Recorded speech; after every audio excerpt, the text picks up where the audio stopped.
Hey, what's up, people? Welcome to my review and in-depth analysis for the action, sci-fi, suspense thriller masterpiece, Aliens.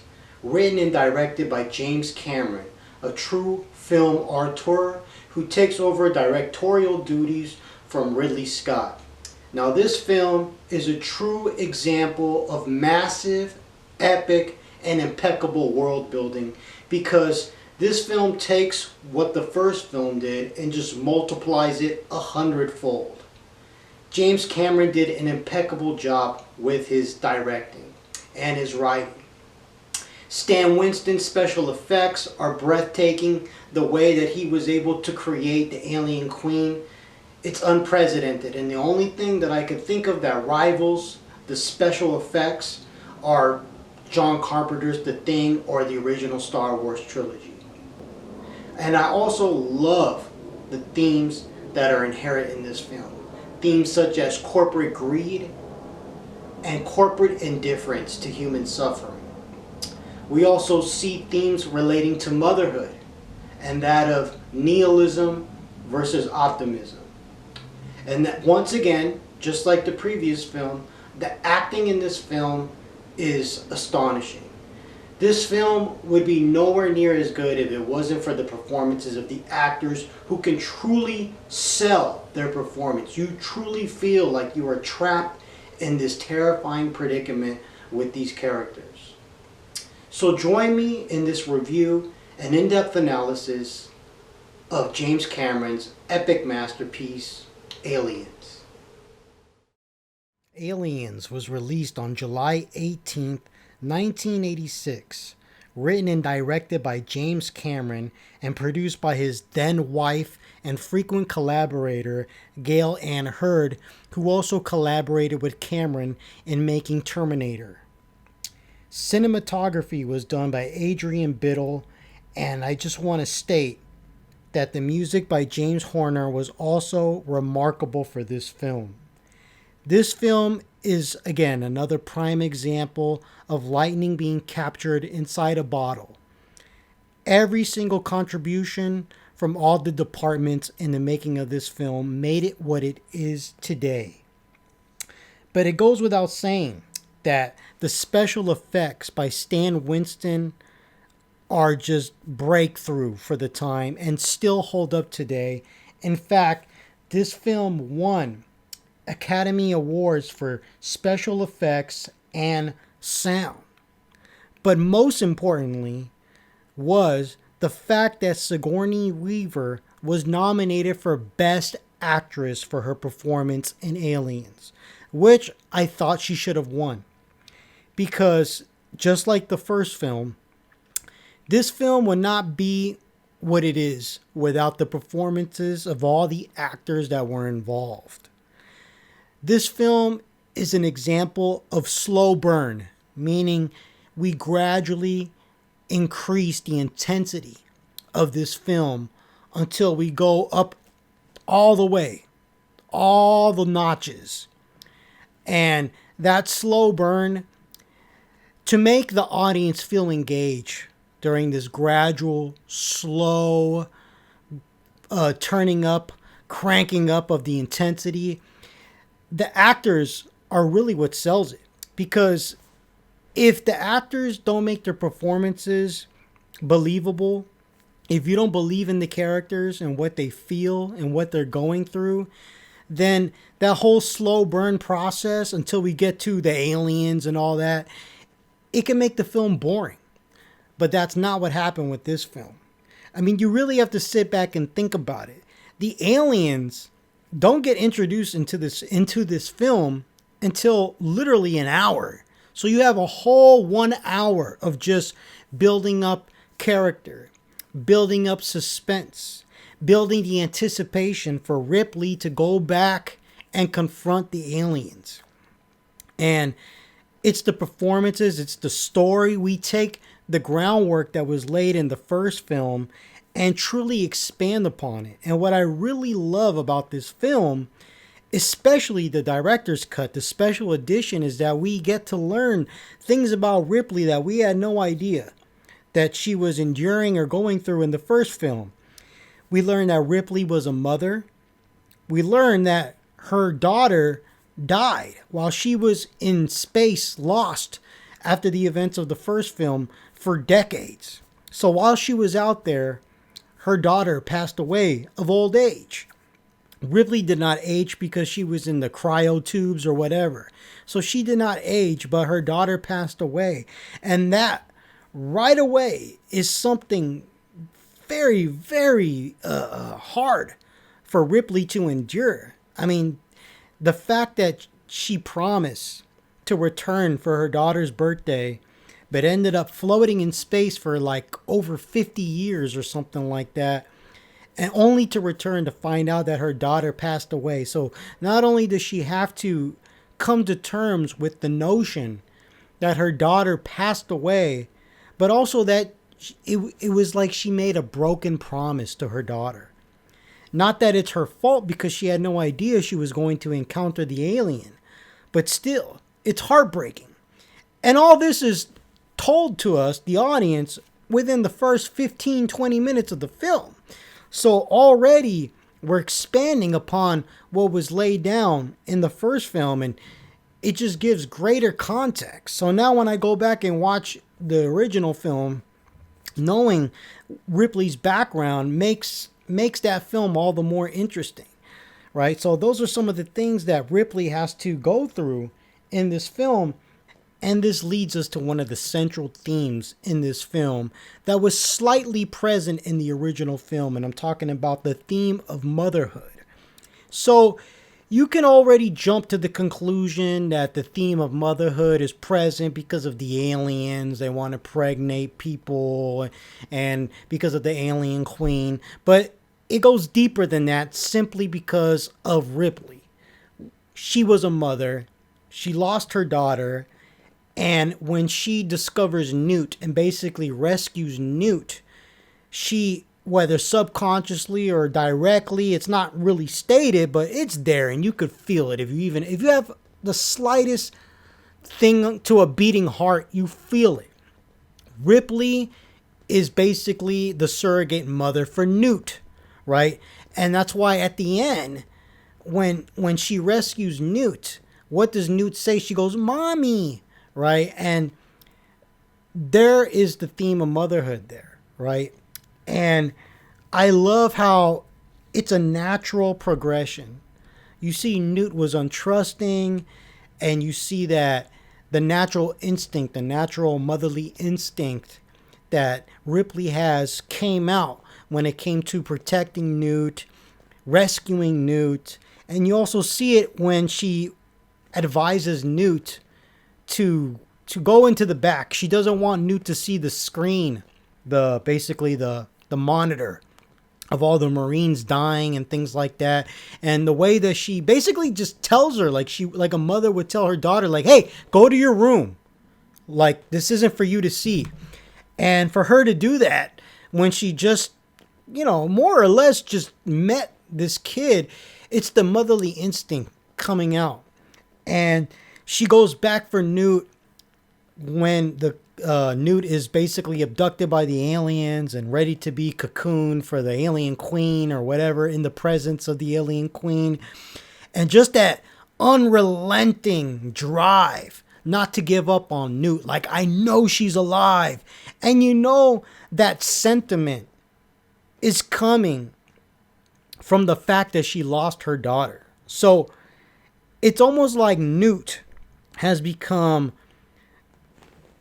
basically an analogy for her lost daughter. She lost her real daughter because she wasn't there for her. It wasn't her fault, but still she wasn't there for her because of the predicament she was in. And she's not going to let it happen again. She's not going to let Newt die when she can do something about it this time around. She couldn't do anything about rescuing her real daughter. She was in cryostasis. It suffered the events of the first film. She was lost in space. There was nothing she could do about it. Well, she could do something about it now. She can rescue Newt now. She's not going to give up, right? She's going to put her life on the line for this child.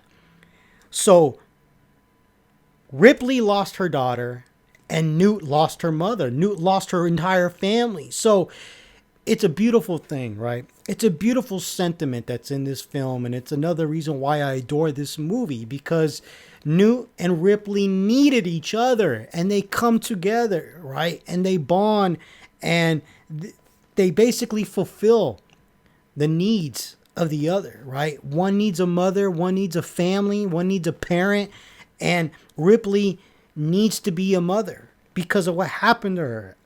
And I can only imagine feeling like that, feeling like you abandoned your daughter, feeling like you weren't there for her, for your child. And now they have that opportunity. And that's why I love this movie so much, and why I despise Alien 3 so much. Fuck that worthless piece of shit movie. And I can't wait to rip that movie a new asshole when I review it. But the way that movie killed off Newt, that was a crime against humanity, man. But back to Aliens. So I just want to briefly talk about the 4K release to this movie. Now, a lot of cinephiles have been just incessantly complaining about the 4K release to this film. And you know what? I really think that the complaints are petty. I don't agree with them. I think it's nitpicking, and I think it illustrates, and I may upset the cinephiles. I don't really care, because I consider myself a cinephile too, man. But I really think that the complaints just truly illustrate how spoiled and entitled these people are. Like, you're complaining because the film looks too clear, essentially. So they're mad because AI technology or AI software was implemented to remove grain and basically make the images sharper, right? And they argue that this is done to make the film look more like a piece of, like a movie that came out today, rather than a movie that came out in the 80s.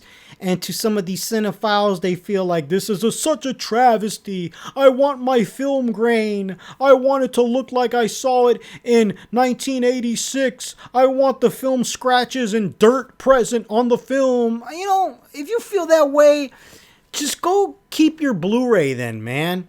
And if you really want to get down, go keep your shitty VHS copy.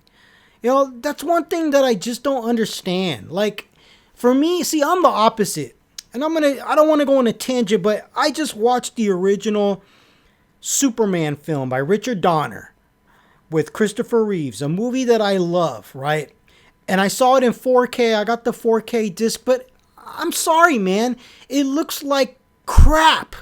Why does it look like crap? Because it just has a ton of film grain. Like, I understand, like, some film grain is cool, right? Especially if you're going for that aesthetic. But like, the film grain in that movie was just present all the time. And it looked like crap. And especially if you slap it on a 4K release, it makes it look worse, not better. In fact, I argue that the Blu-ray release looks better because the film grain isn't as sharp, if you know what I mean. So coming back to Aliens, I appreciate the fact that James Cameron remove the film grain because it looks stunning. It looks beautiful. It looks gorgeous to me. And I think the 4K release is well worth the purchase, and I highly recommend it. It felt like watching the film for the first time again for me.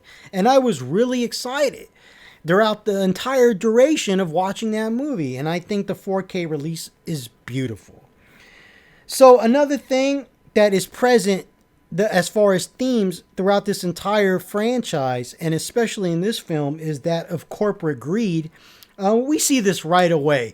We see this when the rescue team goes and basically encounters Ripley in her cryo tube or whatever, and they could care less about her life. I mean, what's the first thing that they say? They're bummed because she's not impregnated with the alien, right? They're bummed because there's no presence of the xenomorph or face hugger, whatever. They're just bummed.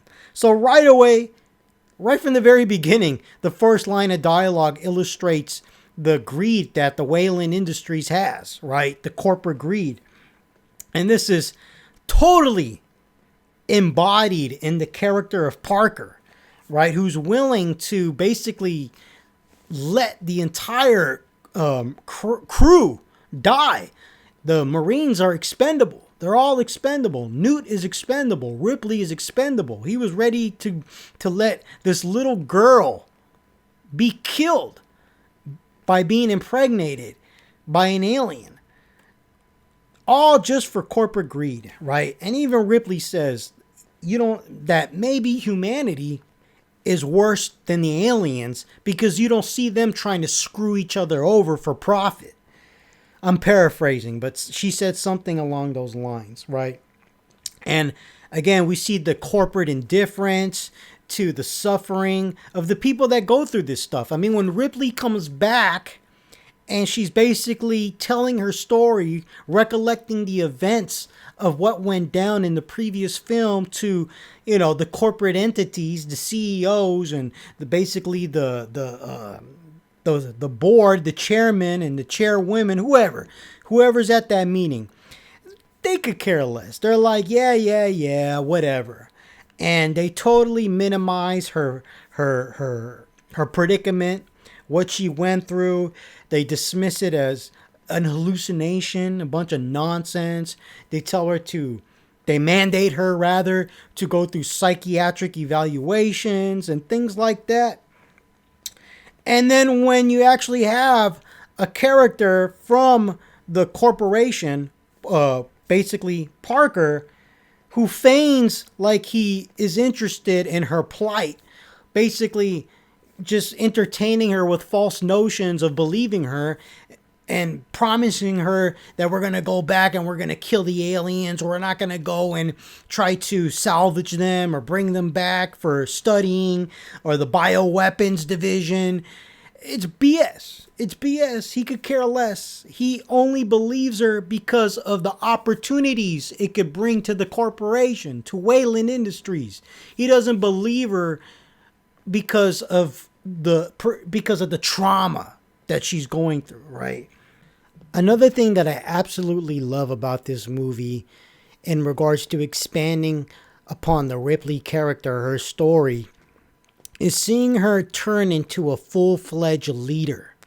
You see her enduring so much trauma because of the events of the first movie. You see her with the nightmares, and rather than running away, she decides to confront her nightmares by going back to the planet where the derelict ship was. Basically, she's going after not just one alien. She wants to obliterate them all.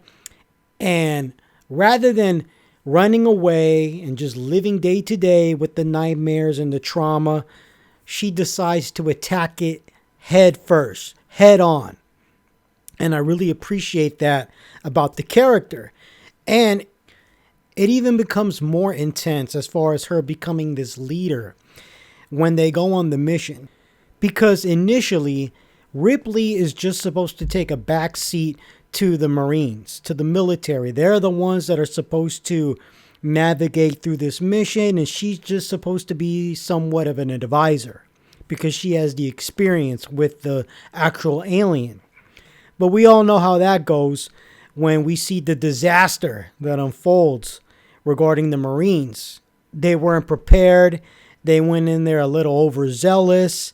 They didn't heed Ripley's instruction, her warnings, and they literally get taken out one by one. I mean, I don't know how many Marines existed initially in the first place, maybe about 25 of them, but once they get wiped out after that first confrontation, there's like 5 left or something like that. And Ripley, you see in that moment, the moment that Ripley is basically asking the leader of the whole operation to pull back, and then they don't, right?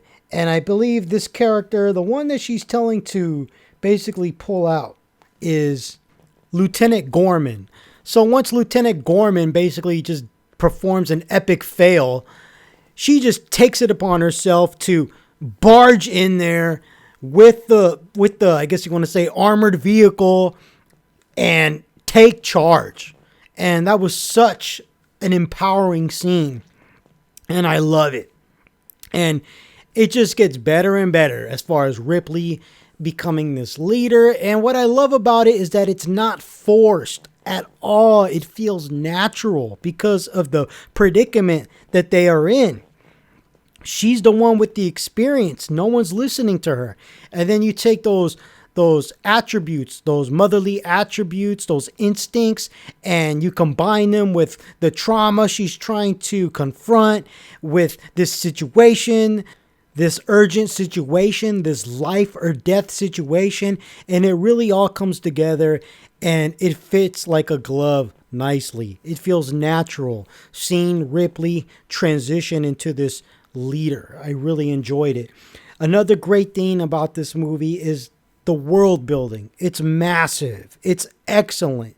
There's so much excellent world building in this film, and there had to be, because the first film, this was a small little budget film, right? And then it became this massive hit, and then here comes James Cameron, and of course the studio, they're going to give him a budget that's way more than the first film. So that is such an opportune moment to do some excellent world building. And that's exactly what goes down in this film. And it just feels so much more epic in scope. And the world is so believable. And I really enjoy it. And I know that I've been praising the actors and actresses in this film, but I think it's time to say something in particular about Newt. The actress that plays Newt, she is a phenomenal actress. She did an outstanding job. Carrie Henn, who played Newt, Rebecca Newt or whatever. Newt was the nickname, but I think her real name was Rebecca, right? And she did an outstanding job. I mean, not all child actors and actresses can pull it off like she did, but she did an outstanding job. I mean, the character of Newt, the image of Newt, of this child that has been through such traumatic experiences and just keep on enduring and just keep on just being strong despite all the trauma that she must have encountered. That image stays with me forever. I don't know if it's because I grew up to this movie as a kid, but when I think of a child who's been through so much and is still fighting it out, I think of Newt. I really do. It's the first thought that pops into my head. The first image is of her that pops into my head. She's such an iconic character. And again, it's such a huge disappointment what Alien 3 did to her. I mean, it's ridiculous. And just on a little side note, I really recommend that you read the Aliens comics by Dark Horse that basically take place after this film, because they continue the story of Newt and Corporal Hicks, and they are fantastic. They really are. I mean, they are so good. They are so good that I'm going to go as far as saying that they have no business being that good. Really. I mean, typically when you hear a comic book from a pre-established movie franchise, you're like, okay, yeah. But I am saying they are really that good. Like some of the best comics I've ever read.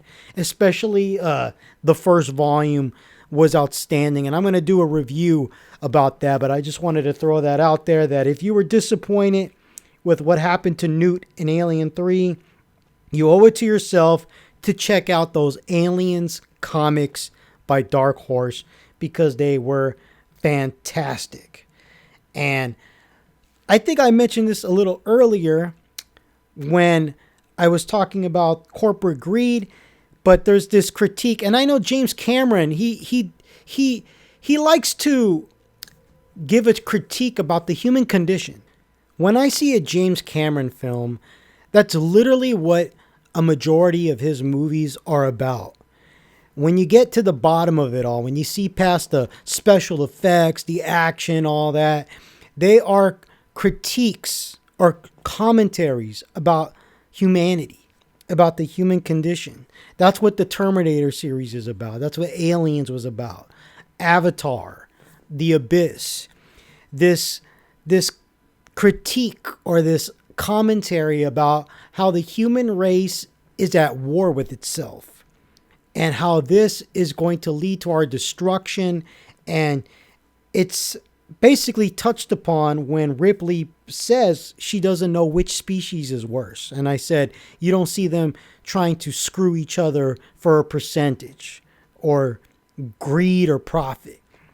And there's similar sentiments that are in the Terminator series, that are in Avatar, The Abyss. And that's why I love James Cameron's early work. He's a masterful storyteller. He knows what he's doing, down to the most intricate, minute detail. And James Cameron kind of has this reputation for being an asshole on the set. But when you see his finished product, when you see his films, thank God he is, because he knows what he's doing, and you better do what the hell he says, because he deserves that respect. You know, he knows what he's doing. It'd be different if he was being an asshole and the movie sucked. But no, I mean, when some of his films and his filmography are the best films ever made. I mean, I'm going outside the science fiction genre. I'm saying just in general. And an interesting thing to note is that James Cameron encountered a lot of pushback from the British crew that he had to work with, similar to what George Lucas went through in the original Star Wars. So sometimes when the American filmmaker works in the UK, they do things differently, right? And they just don't understand, who the hell is this guy think he is? Why is he trying to have us work through our tea time? This is an outrage, you know, and they just don't understand different ways of working, different styles. And they didn't understand what was going on, similar to how George Lucas, when they were making Star Wars. But once the film projector projected the film on the screen and everybody saw the finished product, everybody shut up really quick and basically commended James Cameron on his directing and his writing, right? And that's one thing that I really, really appreciate about James Cameron, is that he's not only an excellent filmmaker, he's also an excellent writer. He's a writer-director, a true film auteur. Now, let's take a moment to talk about this excellent and memorable cast, the characters. Lance Henriksen as Bishop, outstanding, iconic. When I was a kid and I saw Bishop get ripped in half by the alien queen, I think that was a traumatic experience for me. I was just like, I'll never forget when I first saw that. I thought the movie was over. Then all of a sudden, this thing, the tail, bursts through his chest. And initially you think it's like it's a chest burster alien coming through him. Then he gets lifted up he gets lifted up and then he gets ripped in half. And I'm like, what the hell is just going on? And the alien queen's still alive. I mean, that's such that scene is just engraved in my brain. And every time I see it, I can't help but feel enthralled by that scene. And Lance Henriksen did an excellent job at bringing that Bishop character to life. And seeing the character Bishop and Ripley interact with one another, and seeing Ripley basically come to terms and overcome her prejudice as far as working with androids after the traumatic situation that she encountered with Ash in the previous film. And seeing her basically shake Bishop's hand and say, hey man, you're all right, Bishop, you did good. and seeing her overcome her prejudices, that was great, man. I mean, that is such excellent character development. I mean, she starts out with flaws, and these flaws, this prejudice, it's understandable, right? I mean, it's understandable. After what she went through, who would trust another android, right? We don't know who's in the driver's seat, right? I mean, it's a scary thing. Even though Bishop assured her that he cannot harm another human being. He can't harm human beings because of his programming. Ripley doesn't buy it at first. And it's not until she works with Bishop and basically Bishop comes to her aid that she overcomes her prejudice for androids. And I thought that was great. And I also love the fact that it's not ham-fisted, man. It's not beating over your head. It's not lecturing. It's done in a subtle and realistic way, and I really appreciated that. Jeanette Goldstein as Vasquez, another iconic character. I mean, I remember being a kid and just digging the hell out of Vasquez, man. I thought she was awesome. And the thing is, now that I see Vasquez, and this is almost 40 years later, right? We see a character like Vasquez, and this is what the modern Hollywood fools, they would love to create a Vasquez, but when they do it, it's done in such a, I guess you want to say, disingenuous way, right? I mean, they want to create a strong female character, but they fail at doing it because it just feels disingenuous. The character doesn't feel real. It feels agenda driven. And here we have Vasquez 40 years later, and she is the embodiment of a strong female character next to Ripley, as far as, you know, she's a badass. That's what I'm trying to say. I'm trying to say Vasquez is a badass, but it's not some fake agenda driven wannabe fake feminist stuff. This is like real feminist right here, because she's a badass. There's no lecturing, and I love that. And another thing is that she has flaws. Vasquez has flaws, man. And her flaws aren't exploited. Her flaws aren't basically praised. You see how they are detrimental to the character, to the crew, right? She's hard-headed. She's quick to anger. But it's done in a way that it's understandable. Because if I was in her same situation, I would probably do the same thing too, right? If I was in that situation and they said, hey, you can't use that ammunition, I'd probably hide a clip in my backpack too, right? So I could pull it out for use later. I'd be like, screw that, man. I'm not going to listen to you. And when her homie dies, Drake, sorry. When Drake dies, and she's just so mad at Gordon or Gorman, and she basically just wants to beat the living crap out of him. That's understandable. But at the same time, that's not going to help the situation. Love the Vasquez characters. I think my favorite moment with Vasquez is when she's doing the pull-ups, and then Hudson, Bill Paxton's character, comes up to her and he says, hey, Vasquez, have you ever been mistaken for a man? And then she says, no, have you? That's awesome. That's so awesome. And you know, this is what Hollywood, woke Hollywood, is trying to do. They're trying to do something like this, but they're so fake and so disingenuous with it that they can't do it. And it's been done already. It was done 40 years ago, and it was all good. Nobody saw the Vasquez character and felt like they were being preached to by feminists. Everything felt natural. And these characters have always been here. Hollywood, you're not doing anything new, man. Just stick to being truthful, right? Just stick to delivering realistic characters, right? And Vasquez, one of my favorite characters in the film. And since I brought up Bill Paxton, Hudson, such a hilarious character, man. I mean, that guy just made me laugh. And I know that wasn't the intent of the character for the most part, but he was hilarious. One when I think of the Hudson character, all I hear is, "We're fucked, man! We're fucked!" That's all I hear. It's like Bill Paxton did the perfect job representing this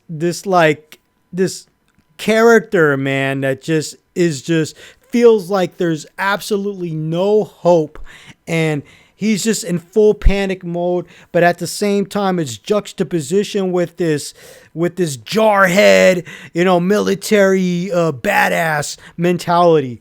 Totally love that character, man. I mean, and there's so many great characters throughout this entire movie. I mean, even Paul Reiser as Burke was great. And he's the perfect embodiment of a character you love to hate. He was such a sniveling little weasel scumbag, and he did an excellent job depicting that. And all the other characters, even though they had small parts to play, I remember them, right? The Sergeant Apone, he was great, man. And I absolutely adore this cast and these characters.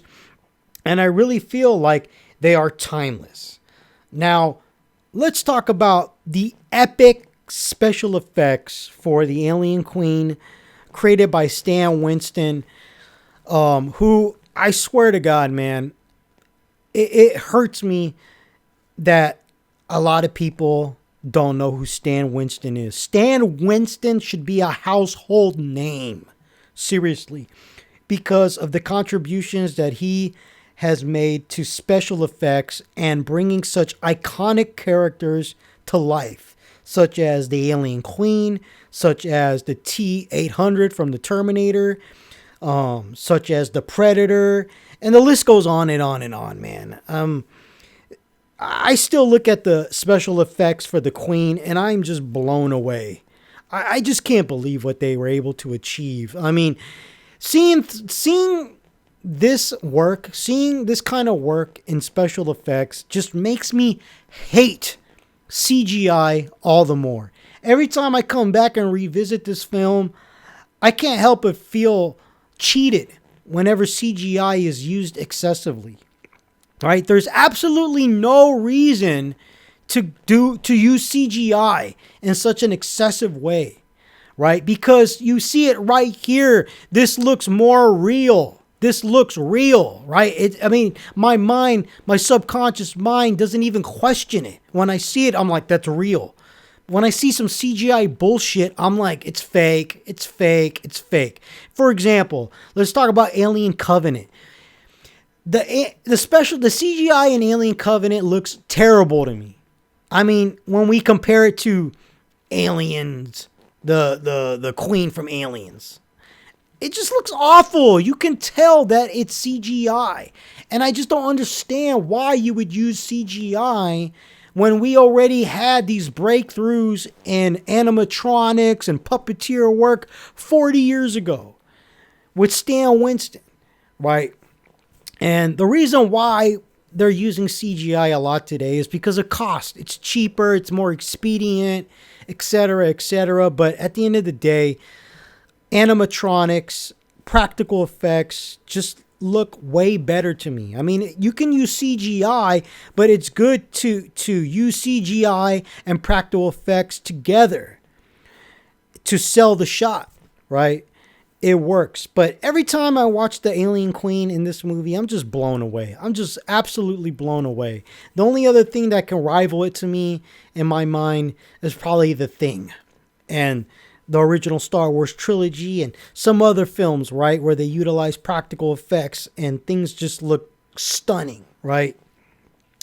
CGI does have its place, but I feel like today it's just done excessively. The wonder is gone.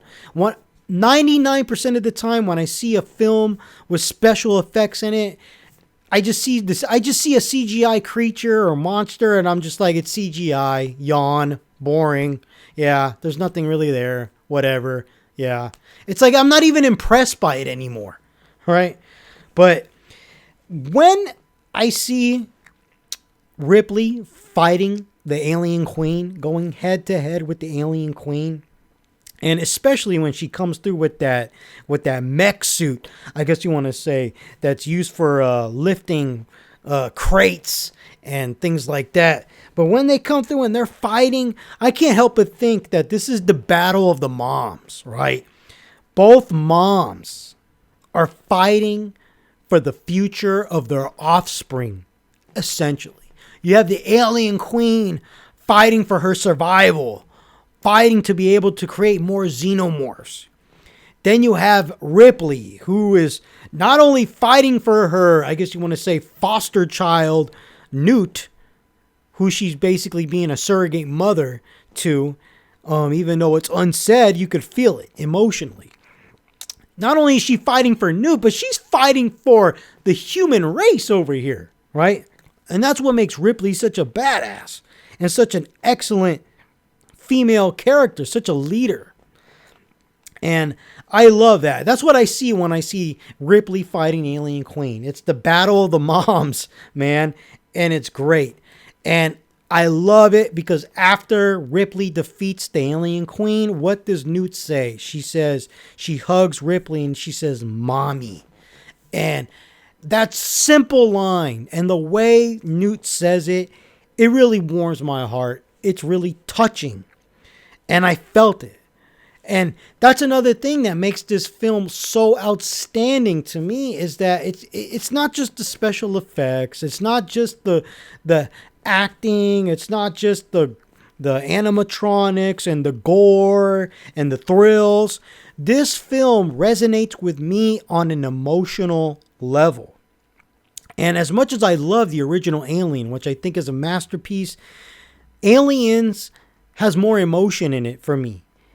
I feel like Alien, the original film, was more of a sci-fi horror, whereas this is kind of sci-fi horror action, but that's beyond the point. The point is this movie has a lot of emotion in it. It has a lot of drama in it.